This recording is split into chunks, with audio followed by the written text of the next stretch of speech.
Morning ma'am. आज हम वाणिज्य का एक न्यू टॉपिक पढ़ेंगे, लेकिन वही उससे पहले आप कुछ रिलेटेड क्वेश्चन है सामान्य से पहले आप उनके मुझे आंसर देंगे।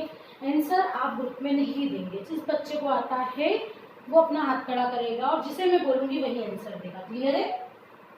क्लियर है? ओके। सबसे पहले आप ये बताइए कि हम जब कोई कार्य करते हैं, जब उसके बारे में विचार करते हैं, उन विचारों को क्या कहते हैं? किसी कार्य के करने के विचार को हम योजना कहते हैं। Very good. अच्छा, आप ये बताइए कि हमारे आर्थिक विकास के लिए कौन सी योजनाएं बनती है?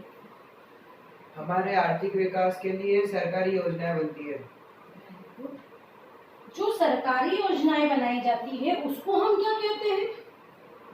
सरकार द्वारा बनाई गई योजनाओं को हम सरकारी योजनाएं कहते हैं। Very good. गवर्नमेंट प्लान, है ना, जो हमारे आर्थिक विकास के लिए गवर्नमेंट की तरफ से बनाए जाते हैं, है ना। तो आप गवर्नमेंट प्लान के बारे में और कुछ जानते हैं?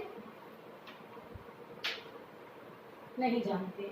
तो बच्चों, आज का हमारा टॉपिक यही है, सरकारी योजनाएं।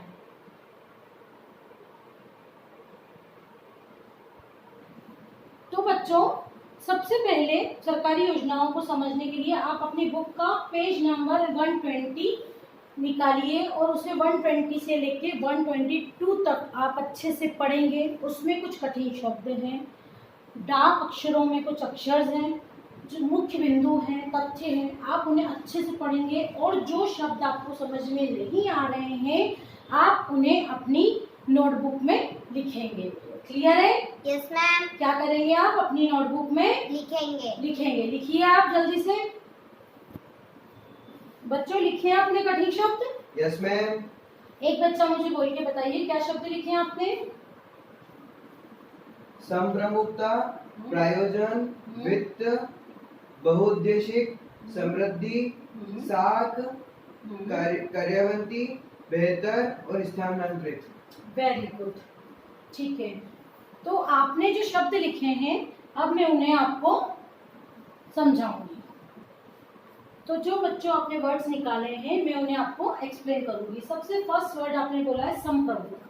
संप्रभुता का मतलब क्या होता है कि पूरा सरकार का अधिकार, जिस चीज में पूरा सरकार का अधिकार होता है उसे हम संप्रभुता कहते हैं। क्लियर है आपको? सेकेंड वर्ड आपने मुझसे बोला है प्रायोजन। प्रायोजन मतलब किसी चीज का आयोजन करना। हम हमारे घर में कोई फंक्शन होता है उसका आयोजन करना, आयोजित किया गया, लिखते हैं ना कार्ड्स वगैरह में, तो वही प्रायोजन होता है। क्लियर है? थर्ड है वित्त। वित्त मतलब क्या होता है? धन, पैसा, है ना। इकोनॉमिक की भाषा में या वाणिज्य की भाषा में धन और पैसे को वित्त बोलते हैं। क्लियर है? उसके बाद आपने बोला था बहुउद्देशी। बहुउद्देशी का मतलब होता है जिसका एक उद्देश्य ना होके बहुत सारे उद्देश्य हो, है ना। ठीक है, जिसका एक उद्देश्य ना होके बहुत सारे उद्देश्यों के लिए जिस कार्य को किया जाता है उसे बहुउद्देशी बोलते हैं। क्लियर है? नेक्स्ट है समृद्धि। समृद्धि मतलब संपन्नता, मतलब बोलते हैं ना सुख समृद्धि, हमारे घर में सुख और समृद्धि हो, है ना। तो संपन्नता, पूरी तरीके से हर तरीके से हर फील्ड में हम संपन्न हो, वो होती है समृद्धि। फिर होता है साख। आपने पूछा था साख। साख यानी गुडविल, प्रतिष्ठा, है ना।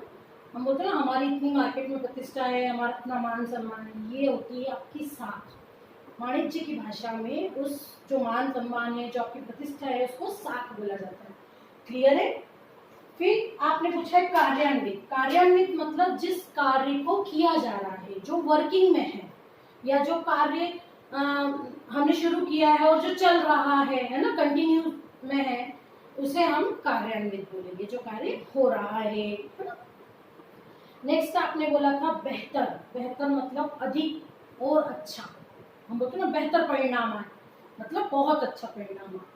फिर स्थानांतरित। स्थानांतरित मतलब एक चीज को दूसरे स्थान पे ले जाना, एक स्थान से दूसरे स्थान पर हस्तांतरित कर देना, है ना। स्थानांतरित आपको पता ही है, बहुत सारे गवर्नमेंट से एम्प्लॉय होते हैं, उनका ट्रांसफर होता है ना, वही स्थानांतरित होता है।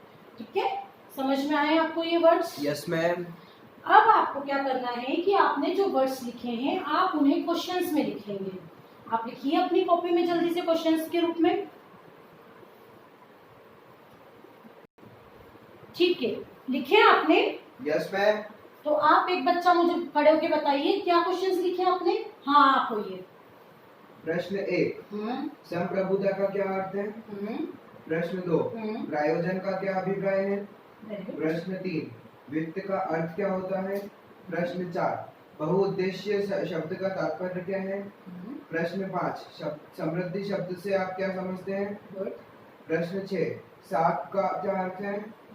प्रश्न 7, कार्यान्वित करना क्या होता है?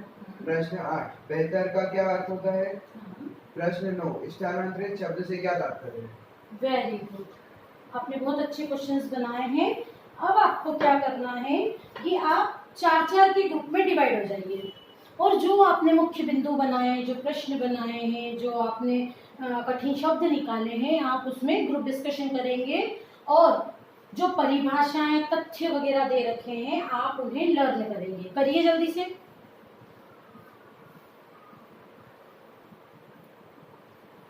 किया बच्चों? Yes ma'am. तो अब आप क्या करेंगे कि आपने जो याद किया है, जो तथ्य बनाए हैं, उससे आपके दिमाग में इमेज बनी होगी इस टॉपिक को लेके। तो आपको जो इमेज बनी है, जो माइंड मैप बना है, उसे आपकी कॉपी में, आप अपनी कॉपी में बनाइए। बनाइए जल्दी से।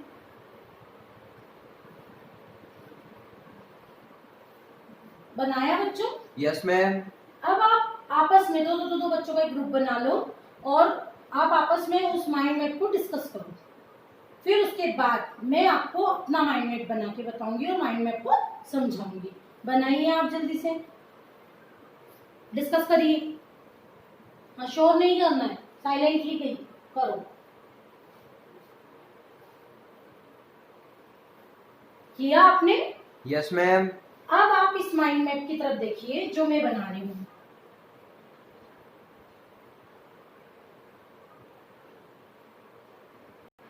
देखो बच्चों, मैंने ये माइंड मैप बनाया है। योजनाएं, जो गवर्नमेंट योजनाएं हैं, उनमें से कुछ योजनाएं लेके, मुख्य प्रमुख योजनाएं जो हैं वो लेके मैंने आपको ये माइंड मैप बनाया है।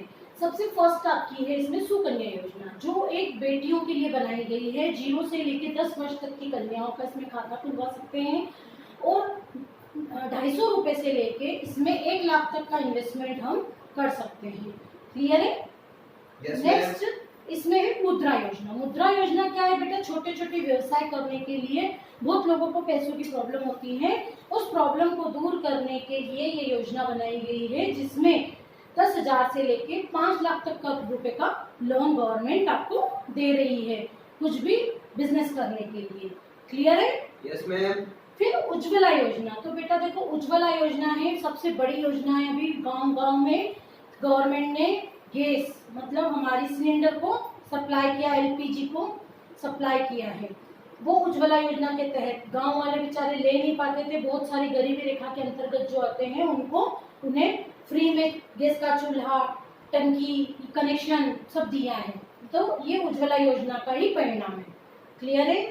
फिर आपको आवास योजना, जो मकान, देखो मकान आज की तारीख में सबका सपना है, लेकिन बहुत सारे कुछ पैसों की वजह से रुक जाते हैं। तो गवर्नमेंट ने आर्थिक सहायता की है, उन्हें 2.5 लाख तक की सब्सिडी देके इस योजना के अंतर्गत उन्हें आगे बढ़ाया है। फिर आपका है आयुष्मान भारत योजना। तो आयुष्मान भारत योजना बेटा क्या है कि उसमें गवर्नमेंट ने आपको बीमा दिया है। जो बीपीएल कार्ड धारक है, देखो पैसों की वजह से बहुत सारे मरीज ऐसे मर जाते हैं, बिना उपचार के ही उनकी डेथ हो जाती है। तो उस चीजों को ध्यान में रखते हुए ये योजना बनाई गई है, जिसमें सरकारी और प्राइवेट अस्पताल आते हैं और 5 लाख तक का आपको इसमें आपका बीमारी का बीमा है। क्लियर है? Yes ma'am. फिर जनधन योजना। जनधन योजना आप जानते होंगे, जिसमें 0 रुपए पे खाता खोला जाता है और जो गरीब है वो भी बैंक से प्रत्यक्ष और अप्रत्यक्ष लाभ को उठा सके, उस चीज को ध्यान में रखते हुए गवर्नमेंट ने इस योजना को निकाला है और 0 बैलेंस पे सबके खाते खुलवाए हैं, जिसे जनधन खातों का नाम दिया गया है। तो ये सारी सरकारी योजना आपको समझ में आई, पूरा चैप्टर आपको समझ में आया होगा।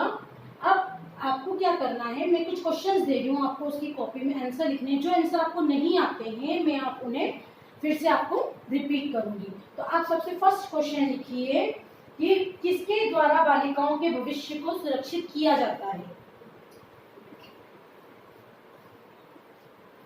किसके द्वारा बालिकाओं के भविष्य को सुरक्षित किया जाता है? लिख लिया आपने? Yes ma'am. सेकंड लिखिए, कौन आयुष्मान भारत योजना का लाभ उठा सकता है? कौन आयुष्मान भारत योजना का लाभ उठा सकता है? थर्ड क्वेश्चन लिखिए, प्रधानमंत्री आवास योजना में कितनी आर्थिक सहायता दी जाती है? तीनों क्वेश्चंस के आप आंसर लिखिए। जो क्वेश्चन नहीं आ रहा है आप मुझे बोलिए, मैं उसे फिर से समझाऊंगी इस टॉपिक को। तो बच्चों, जो क्वेश्चंस आपको नहीं आए वो मैंने फिर से आपको इस टॉपिक को एक्सप्लेन किया है। अब आपको क्या करना है, भारत में सरकार द्वारा कितनी योजनाएं चलाई जा रही है उन योजनाओं की सूची बना के लेके आनी है, जितनी आपको समझ में आती है, और उसमें से किन्हीं 2 योजनाओं को विस्तार पूर्वक लिख के लेके आना है। क्लियर है? Yes ma'am. आपको सब समझ में आया? Yes ma'am. आपका टॉपिक यही खत्म होता है। Thank you. Thank you ma'am.